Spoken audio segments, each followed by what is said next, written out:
Kulfa ice cream के लिए 5 लेंगे ब्रेड के पीस, इसके किनारे रिमूव करके इसे ब्लेंडर जग में तोड़ के डाल देंगे। आधा कप दूध डाल के 8-10 बादाम के साथ इसको अच्छी तरह से पीस लेंगे। अब इसको साइड पे कर देंगे।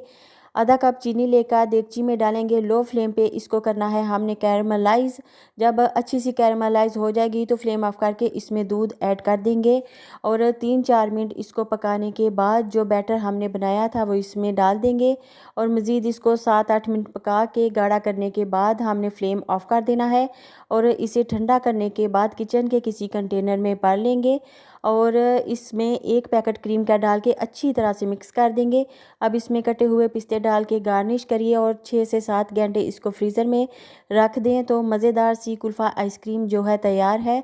तो ज़बरदस्त सी ये आइसक्रीम घर पे बनाएं और बच्चों को खिलाएं। ये बहुत ही इजी रेसिपी है, बहुत ही मज़े की बनती है। क्रीम चाहे